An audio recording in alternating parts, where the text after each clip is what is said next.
Okay students, today we are here to study about the structure of atom. Part first में video में आप देख ही चुके हैं, डिस्कवरी ऑफ इलेक्ट्रॉन की हम बात कर चुके हैं। आज हम बात करेंगे डिस्कवरी ऑफ प्रोटॉन की। प्रोटॉन की डिस्कवरी कैसे हुई और उसके बाद एटम्स के लिए डिफरेंट साइंटिस्ट ने डिफरेंट मॉडल दिए थे। इस वीडियो में मैं आपको थॉमसन मॉडल ऑफ एटम भी एक्सप्लेन करूँगी। तो चलिए डिस्कवरी ऑफ प्रोटॉन को एक्सप्लेन करते हैं।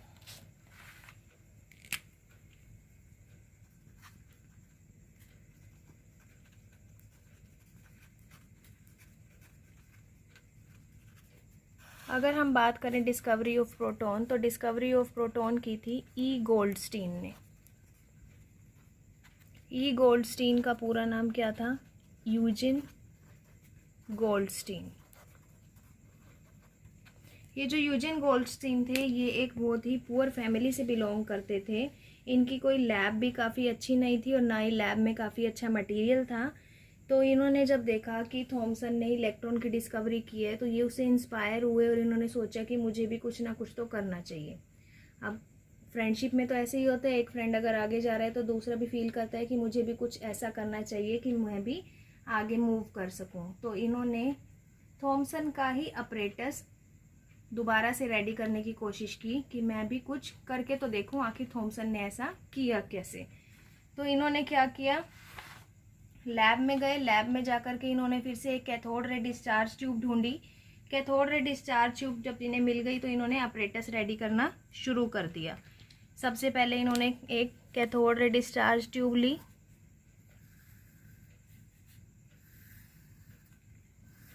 उसमें सक्शन लगाया वैक्यूम के लिए। उसके बाद वायर भी मिल गई इन्हें, इन्होंने 2 वायर पीस भी ले लिए। क्योंकि एक पुअर फैमिली से बिलोंग करते थे, अब इनके पास हाई वोल्टेज की बैटरी नहीं थी, लेकिन इनके घर के पास ही इनकी गैराज जिसमें कि एक गाड़ी ख़राब खड़ी हुई थी, बहुत ही पुरानी गाड़ी थी। ये गए और गाड़ी में से एक बैटरी ले आए और बैटरी को यहाँ पर इन्होंने कनेक्ट कर दिया। अब इन्हें क्या हुआ, कैथोड रे डिस्चार्ज ट्यूब भी मिल गई, वायरिंग भी मिल गई और वोल्टेज कनेक्शन भी मिल गया यहाँ पर। लेकिन बात है कैथोड और एनोड की। अब कैथोड और एनोड की जब बात हुई तो इनको एनोड भी मिल गया, लेकिन कैथोड नहीं मिल रहा था।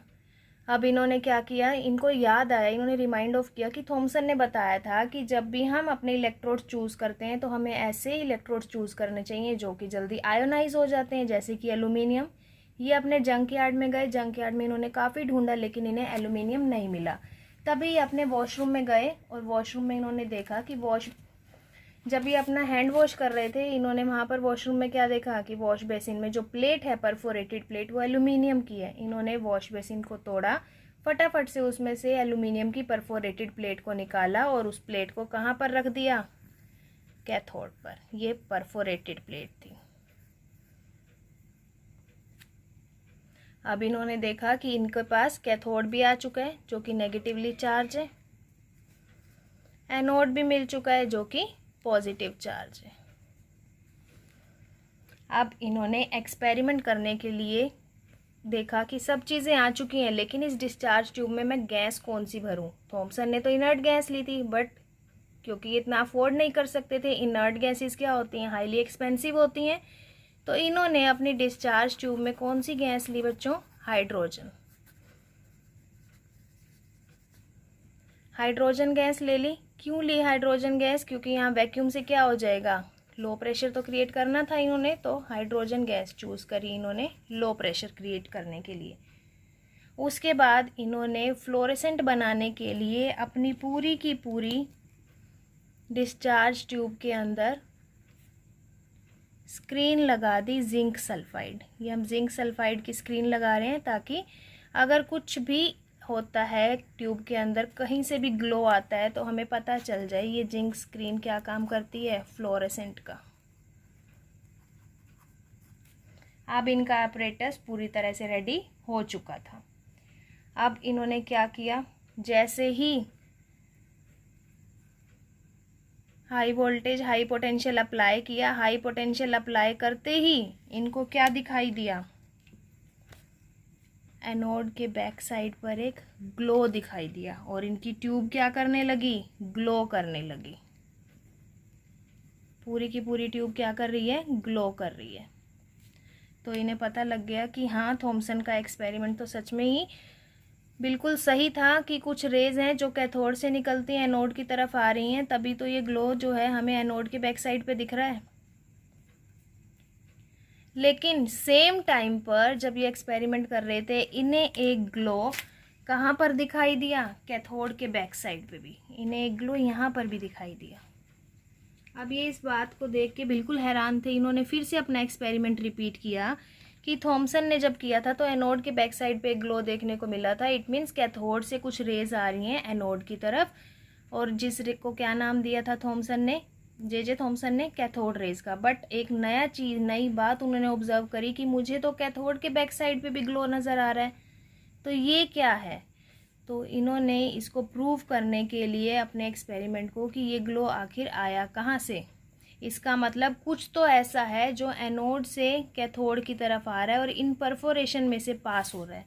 तो इन्होंने इसको प्रूव करने के लिए जे थॉमसन ने जितने भी एक्सपेरिमेंट किए थे प्रॉपर्टीज़ को जानने के लिए, इन्होंने वही किए। इन्होंने सबसे पहले क्या किया, जो थॉमसन ने किया था, इलेक्ट्रिक प्लेट्स लगाई। हम पिछली वीडियो में आप देख सकते हैं उसको।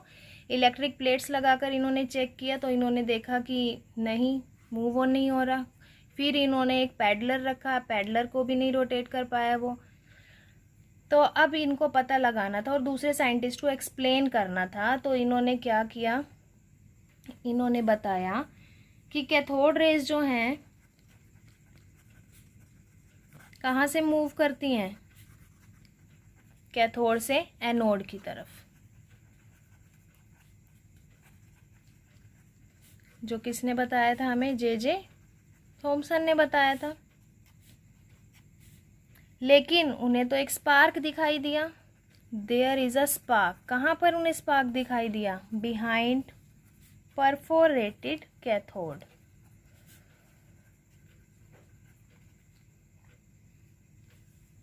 और इस स्पार्क को उन्होंने क्या नाम दिया, एनोड रेज।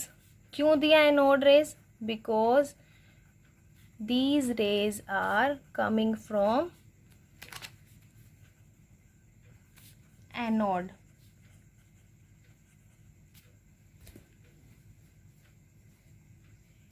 इसके बाद उन्होंने क्या कहा, यहाँ पर इसकी प्रॉपर्टीज़ के बारे में बताते हुए सभी साइंटिस्ट के साथ जब वो डिस्कस कर रहे थे तो सबने उनसे पूछा कि चलो हम मान लेते हैं कि एनोड से कैथोड की तरफ एक रेज आ रही हैं, परफोरेशन अगर ना होती, एनोड क्या है हमारा पॉजिटिव, और बीच में हमने हाइड्रोजन गैस लिया, तो हाइड्रोजन आयंस होंगे हमारे यहाँ पर। अभी जे थॉमसन ने बताया था कि कैथोड से जाती हैं एनोड की तरफ, तो कैथोड से लाइट की वेलोसिटी से, हमने लास्ट वीडियो में पढ़ा था कि कैथोड से जो कैथोड रेज निकलती हैं वो वेलोसिटी ऑफ लाइट से जाती हैं। जब वो वेलोसिटी ऑफ लाइट से इतनी हाई स्पीड से जाएंगी तो वो क्या करेंगी, हाइड्रोजन आयंस को पुश करेंगी। अब हाइड्रोजन आयंस भी पॉजिटिव, एनोड भी पॉजिटिव, पॉजिटिव पॉजिटिव रिपेल करेंगे, तो हाइड्रोजन आयंस इस परफोरेशन में से निकल कर कहाँ आएंगे, इस तरफ। और इसीलिए हमें यहाँ पर क्या दिखाई देता है, ग्लो। हाइड्रोजन आयंस पे कैसा चार्ज है, पॉजिटिव, तो इट मीन्स ये जो रेज आ रही हैं एनोड से कैथोड की तरफ, उन पे कौन सा चार्ज होगा, positive. He called these raise as canal rays and they carry positive charge. He also explained that E/m ratio, जो हमारा चार्ज और मास रेशियो था बच्चों, वो थॉमसन के एक्सपेरिमेंट में तो उसने इनर्ट गैस ली थी। इनर्ट गैस कुछ भी हो सकती है, हीलियम है, क्रिप्टॉन है, नियोन है, कुछ भी ले सकते हैं। बट यहाँ पर इन्होंने क्या लिया है, हाइड्रोजन गैस ली है। तो इन्होंने क्या बताया, यहाँ पर जो E/m रेशियो होगा वो किस पे डिपेंड करेगा, गैस पर। लेकिन थॉमसन में जो था वो E/m रेशियो कांस्टेंट था। He also explain that E/m ratio depends upon the nature of gas.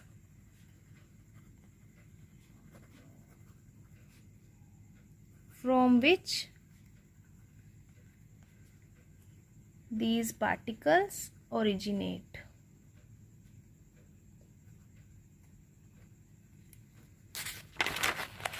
Next क्या बताया उन्होंने, when he apply electric and magnetic field, जब उन्होंने इलेक्ट्रिक फील्ड और मैग्नेटिक फील्ड अप्लाई किया इन पार्टिकल्स पे, ही गॉट अपोजिट रिजल्ट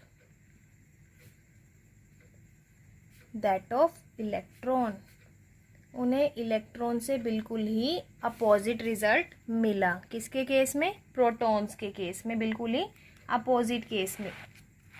तो उन्होंने यहाँ पर ये जो हमारे lightest and smallest positive ion थे,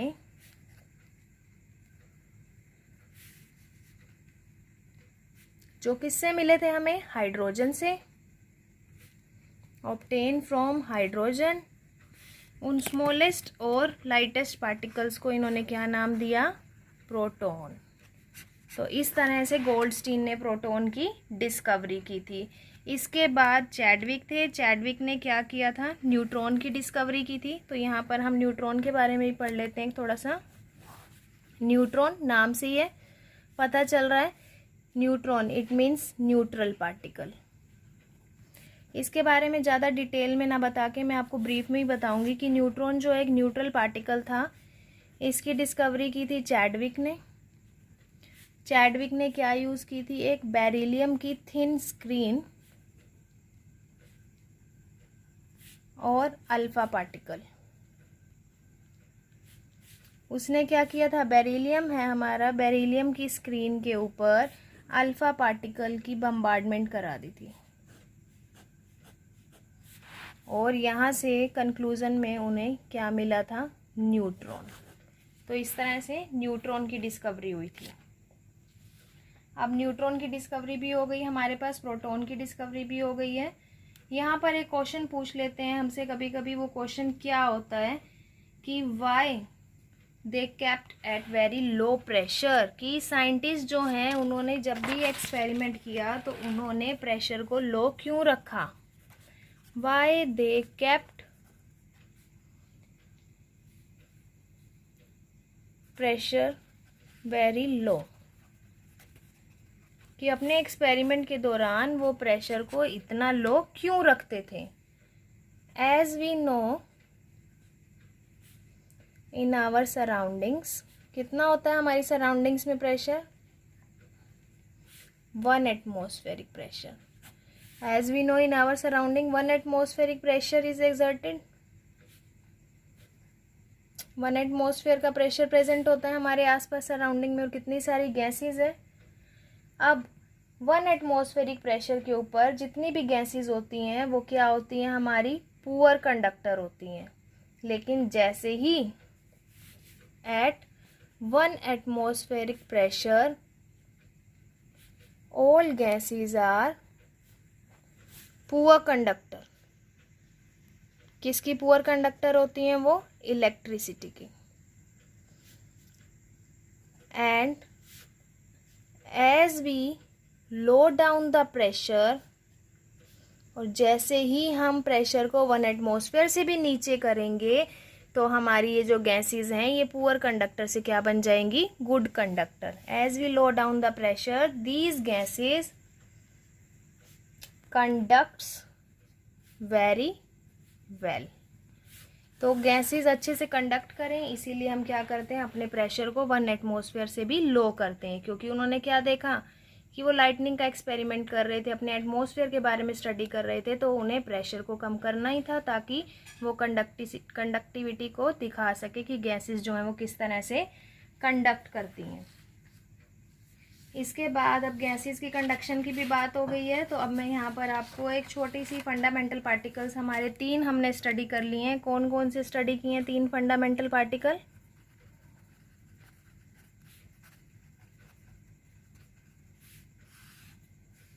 एक छोटी सी टेबल ड्रॉ कर लेते हैं हम। 3 पार्टिकल हमारे कौन से हैं? इलेक्ट्रॉन की डिस्कवरी की बात की हमने फर्स्ट वीडियो में। आज हमने किसकी बात की है? प्रोटॉन और न्यूट्रॉन की। Electron, proton, neutron. 3 पार्टिकल हैं। अगर मैं इनके सिंबल्स की बात करूं तो क्या सिंबल होता है इनका? इलेक्ट्रॉन का सिंबल है ई, प्रोटॉन का सिंबल है पी, न्यूट्रॉन का सिंबल है एन। हम इनके चार्ज के बारे में बात कर चुके हैं। इलेक्ट्रॉन का चार्ज था -1.6 into 10⁻⁻19 coulomb. Proton positively charge है तो प्लस, और न्यूट्रॉन क्या है? एक न्यूट्रल पार्टिकल है तो इसके ऊपर कोई भी चार्ज नहीं होगा। अगर मैं बात करूं इसके रिलेटिव चार्ज की, रिलेटिव मैंने कि ये नेगेटिवली चार्ज है, ये पॉजिटिवली चार्ज है और ये न्यूट्रल। मास की अगर हम बात करें 9.1 इंटू 10⁻⁻31, 10⁻⁻27, 1.67 इंटू 10⁻⁻27। तो ये हमारे फंडामेंटल पार्टिकल 3 की डिस्कवरी की हम बात कर चुके हैं, that is electron, proton and neutron. अब मैं आपको बताना चाहूँगी कि एटम के बारे में। जब थॉमसन ने डिस्कवरी कर ली थी इलेक्ट्रॉन की, तो थॉमसन के फ्रेंड्स जो है उनसे मिलने के लिए आए। क्रिसमस का दिन था। तो अब हम मूव ऑन करते हैं थॉमसन मॉडल की तरफ।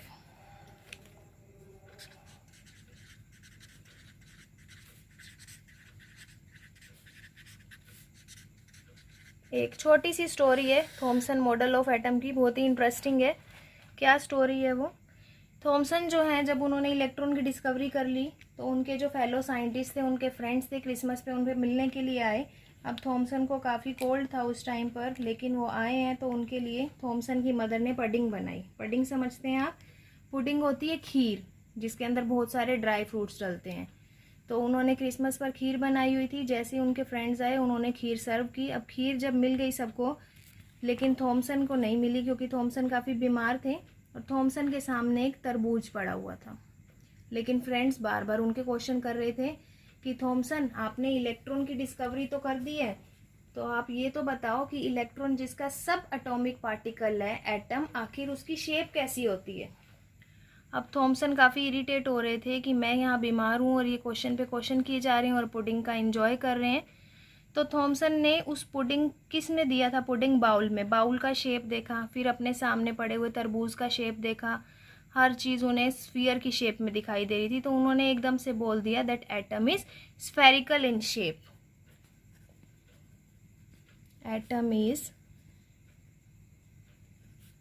Spherical in shape. रेडियस कितनी होती है एटम की, जो कि स्फेरिकल है हमारा शेप में?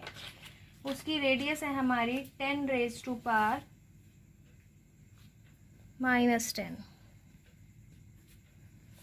इतनी रेडियस का है और वो किस शेप में है? स्फेरिकल है।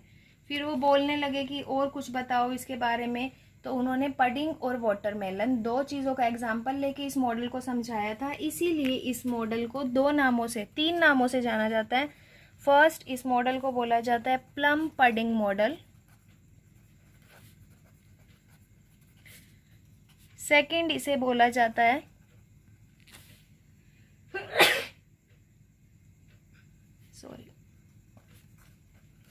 Resin pudding model. And third, इसे बोला जाता है वाटरमेलन मॉडल। उन्होंने कैसे एक्सप्लेन किया? उन्होंने क्या किया, अपने सामने पड़े हुए वाटरमेलन को 2 बराबर पीसेस में कट कर लिया और उन्हें उसमें रेड कलर का पूरा पल्प दिख रहा था। और सामने पुडिंग के बाउल में उन्हें क्या दिख रहा था कि जो दूध है, जो हमारी पुडिंग है, पुडिंग अलग से है और उसके ऊपर ड्राई फ्रूट्स अलग से दिखाई दे रहे थे उन्हें। तो उन्होंने एटम को उसी के साथ रिलेट करते हुए एक्सप्लेन किया कि जो हमारा एटम है वो स्फेरिकल शेप का है, लाइक पुडिंग बाउल और पुडिंग मटेरियल। और उन्होंने कहा इलेक्ट्रॉन्स जो हैं उसके ऊपर एम्बेडेड है। जिस तरह से पुडिंग के ऊपर ड्राई फ्रूट्स हैं, उसी तरह से हमारे एटम के अंदर क्या है? इलेक्ट्रॉन्स एम्बेडेड है। ये हमारा क्या बताया उन्होंने? एटम। स्फीयर है ये। कैसा स्फीयर है? पॉजिटिव। और उन्होंने कहा ये क्या है? इस पे इलेक्ट्रॉन जो क्या है? एम्बेडेड है, इसके अंदर धसे हुए हैं। ये तो उन्होंने पुडिंग का एग्जाम्पल बताया। फिर उनके हाथ में था वाटरमेलन। उन्होंने वाटरमेलन से रिलेट करते हुए बताया कि एटम जो है वो स्फेरिकल शेप में है, पॉजिटिव स्फीयर है वो, यानी जो हमारा पल्प है, तरबूज का जो पल्प है, रेड वाला पोर्शन जिसे आप खाते हैं, वो एटम है। और तरबूज के अंदर जितने भी सीड्स हैं, जितने भी सीड्स स्कैटर हो रखे हैं, जो जो एम्बेडेड हैं सीड्स, सारे के सारे क्या हैं हमारे नेगेटिवली चार्ज, यानी कि ये किसको शो कर रहे हैं, हमारे इलेक्ट्रॉन को। उन्होंने कहा जितने यहाँ पर इलेक्ट्रॉन्स हैं, नेगेटिव चार्ज है, उतना ही यहाँ पर क्या है, पॉजिटिव चार्ज है। जब दोनों चार्जेस इक्वल हो जाते हैं तो हमारा एटम क्या हो जाता है, न्यूट्रल। तो उनके इस एक्सपेरिमेंट से क्या पता चला कि एटम जो है वो क्या है, ओवरऑल न्यूट्रल।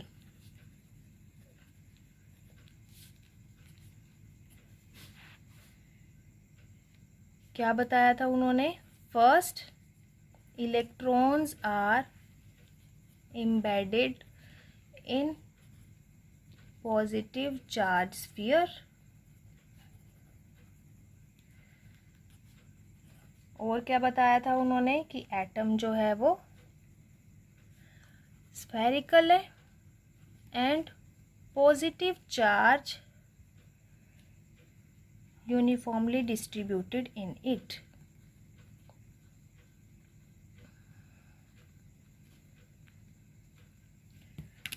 तो थॉमसन ने ये एक्सप्लेनेशन दी अपने फ्रेंड्स को कि एटम जो है वो कैसी शेप का है बच्चों, स्फेरिकल। किससे रिलेट किया उन्होंने, पडिंग से और वाटरमेलन से रिलेट किया था, इसीलिए इस मॉडल को प्लम पडिंग, रेजिन पडिंग और वाटरमेलन मॉडल कहते हैं। उन्होंने कहा जिस तरह से पडिंग के अंदर रेजिन्स और हमारे जितने भी ड्राई फ्रूट्स हैं वो ऊपर से अलग से दिखाई दे रहे हैं आपको, इम्बेडेड होते हैं, उसी तरह से इलेक्ट्रॉन्स जो हैं वो ड्राई फ्रूट्स की तरह हमारे पडिंग मीन्स एटम के अंदर इम्बेडेड है। फिर वाटरमेलन के एग्जांपल से उन्होंने बताया जो पल्पी पार्ट है वाटरमेलन का, that is positive sphere atom, and जो सीड्स हैं वाटरमेलन के जो उसमें एम्बेडेड है वो क्या है, इलेक्ट्रॉन। उन्होंने कहा जितना पॉजिटिव चार्ज है यहाँ पर उतना ही क्या है उसके अंदर, नेगेटिव चार्ज है इलेक्ट्रॉन पे। When both charges are equal, so atom को उन्होंने क्या कह दिया, that atom is overall neutral. तो ये था हमारा थॉमसन मॉडल ऑफ एटम। इन्हें अपनी इलेक्ट्रॉन की डिस्कवरी के लिए तो नोबेल प्राइज मिला, बट उनका ये मॉडल एग्जिस्ट नहीं कर सका क्योंकि उन्होंने एटम को ओवरऑल न्यूट्रल कर दिया था। So I hope you can understand discovery of the proton and Thomson model of atom. Thank you.